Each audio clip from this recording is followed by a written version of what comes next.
मित्रों, नमः संस्कृताय। मैं राहुल, आप सभी लोगों का राहुल स्टूडियो 91 पर आप सभी लोगों का स्वागत, वंदन, अभिनंदन करता हूं। और आज इस वीडियो में महाकवि कालिदास का जीवन परिचय के विषय में हम सब अध्ययन करेंगे, पढ़ेंगे मनोरंजन के ढंग से। चलिए, महाकवि कालिदास ऐसा माना जाता है कि नाटकों में सबसे सुंदर नाटक की रचना अभिज्ञान शाकुंतलम की है। ऐसा माना जाता है कि विक्रमादित्य के ये राज दरबारी कवि थे और उनके परम मित्र भी थे। एक बार की बात है, प्राचीन काल में शारदानंद राजा थे। उनकी पुत्री का नाम विद्योत्मा था। विद्योत्मा को अपने विद्वता पर और अपने सुंदरता पर बहुत अपार घमंड था। उन्होंने निश्चय किया कि जो व्यक्ति मुझसे शास्त्रार्थ करके मुझसे जीत जाएगा, मैं उस ज्ञानी और विद्वान राजा से मैं विवाह कर लूँगी। ऐसे इस बात को सुनते हुए बहुत से विद्वानगण राजागण आए, उससे शास्त्रार्थ किए, किंतु उससे शास्त्रार्थ में जीत नहीं पाए। विद्योत्मा अर्थात उस राजा के अर्थात शारदानंद के राज दरबार में जितने भी राजगुरु थे, वे लोग अपने आप में हार गए और उन्होंने कहा, तय कर लिया कि इस विद्योत्मा की शादी एक मूर्ख व्यक्ति से करना चाहिए, जिससे वह जीवन भर पश्चाताप करती रहे। इस प्रकार से वो सब विद्वानगण जंगल की ओर निकल पड़ते हैं। जंगल की ओर निकलते ही देखते हैं कि एक व्यक्ति जिस डाली पर बैठा है उसी डाली को काट रहा है। तभी उन विद्वानों ने सोचा कि इससे मूर्ख और कोई नहीं हो सकता, निश्चित रूप से यह विद्योत्मा से शादी करने योग्य है।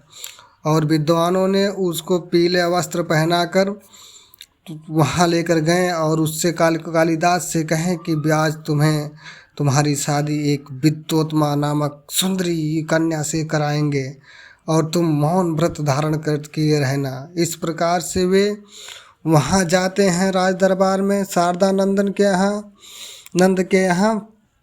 तब वहाँ शास्त्रार्थ में कहते हैं विद्वानगण की कालिदास आज मौन व्रत को धारण किए होंगे, वे संकेतों के माध्यम से आपको समझाएंगे। इसमें विद्योत्मा संतुष्ट होती है और वह एक अंगुली उठाती है। वह उसके बाद जैसे ही अंगुली उठाती है, कालिदास सोचते हैं कि यह मेरा एक आँख फोड़ने की ओर संकेत कर रही हो।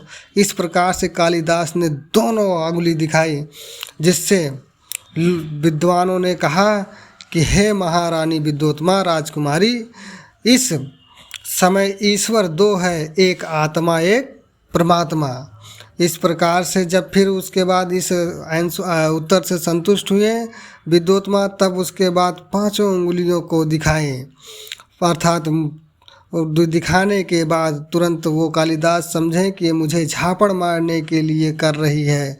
कालिदास ने तुरंत मुट्ठी बांधा और उसी समय बताया, अर्थात मुट्ठी बांधकर संकेत किया। तब विद्वान गणों ने कहा कि हे राजकुमारी, आपने पृथ्वी पर 5 तत्वों को बताया है, क्षितिज जल गगन पावक समीरा। और कालिदास ने कहा कि इन पांचों से बना शरीर, इन पांचों से अर्थात क्षितिज जल गगन पावक समीरा, इन पंच तत्व से बना शरीरा। इस प्रकार से कालिदास का और विद्योत्मा के साथ विवाह हो जाता है। नमः संस्कृताय। आप सभी लोगों को अच्छा लगे तो चैनल को सब्सक्राइब कीजिए, बेल आइकन की बटन को दबाना ना भूलें। शाम 7 बजे आपको प्रतिदिन मिलता रहेगा ऐसे ऑडियो वीडियो।